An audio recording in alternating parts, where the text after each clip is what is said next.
Direct News TV. October 17, 2023. Russia-Ukraine War, List of Key Events, Day 602. Fighting. Ukrainian forces used United States-supplied long-range ATACMS missiles for the first time, inflicting heavy damage on airfields in eastern Luhansk and southern Berdyansk, which are occupied by Russia. Speaking in his nightly video address, President Volodymyr Zelensky said the weapons had proven themselves. Oleksandr Stupin, the spokesperson for Ukraine's southern group of forces, told national television that Russia continued to push its week-old assault on the devastated town of Avdiivka in the east, with Ukrainian forces repelling 10 attacks.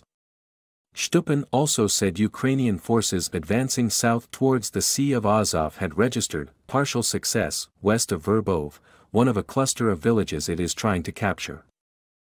Local officials said massive Russian shelling on the southern city of Kherson and the surrounding area injured at least 7 people. Kyiv also said it had shot down 6 Iranian-made Shahid drones that were launched from Moscow-annexed Crimea towards the port city of Odessa. Russia, meanwhile, said it shot down 8 drones over Crimea and 3 others over its western region of Belgorod, bordering Ukraine.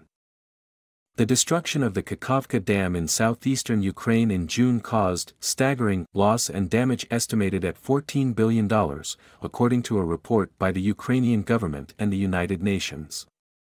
Kyiv accused Russia of blowing up the dam across the Dnipro River, which flooded the surrounding area with landmine-contaminated water and left areas upstream without water. Moscow has denied it was responsible for the breach. Sweden's Civil Defense Minister Carl-Oskar Bolin said a Baltic Sea telecom cable between Sweden and Estonia remains operational after it was damaged at roughly the same time this month as a Finnish-Estonian pipeline and cable. Separately, Finnish investigators said they had identified vessels operating in the area where the damage to the pipeline and cable occurred on October 8, naming 2 of them, a Russian-flagged ship and a Chinese-owned vessel. Politics and diplomacy. Russian President Vladimir Putin arrived in Beijing for the Belt and Road Forum and to hold bilateral talks with his Chinese counterpart Xi Jinping. The 2 leaders are expected to meet on Wednesday. Putin said the US and President Joe Biden needed to learn to respect Russia after Biden told CBS News that the US and Europe could unite to prevent Putin from causing the kind of trouble he's been causing. Putin told state television in Beijing, "This is not about me personally. This is about the interests of the country. And it is impossible to suppress the interests of Russia." Putin and Hungarian Prime Minister Viktor Orbán, who is also in Beijing for the forum, underlined the strong ties between their 2 countries, saying that continuing geopolitical tensions due to the war in Ukraine did not affect their relationship. Russia's parliament voted 412-0 to revoke the ratification of the Comprehensive Nuclear Test Ban Treaty in the first of 3 readings of the bill. Speaker Vyacheslav Volodin, a member of Russia's Security Council, said the aim was to restore parity with the US, which has signed but never ratified the 1996 treaty. Russian police said they were checking whether Vladislav Surkov, Putin's former chief strategist, had broken the law with an article that suggested that Russia and the West might one day become aligned.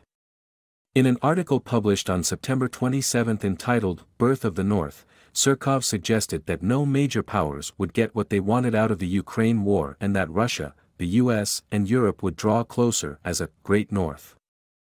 Weapons. Multiple news agencies reported that Biden will ask Congress for a $100 billion package including defense aid for Ukraine. The White House has not yet confirmed the request. U.S. Special Representative for North Korea Sung Kim said deepening relations between North Korea and Russia were very worrying. The White House said last week that Pyongyang recently shipped weapons to Russia, deliveries Kim said were dangerous and destabilizing. The U.S. is concerned North Korean weapons could be used in Ukraine. Kremlin spokesman Dmitry Peskov said such allegations were not based on evidence. My name is Kingsley. Please like, share, subscribe and hit that notification bell so you can be the first to be notified whenever we post. You won't regret it.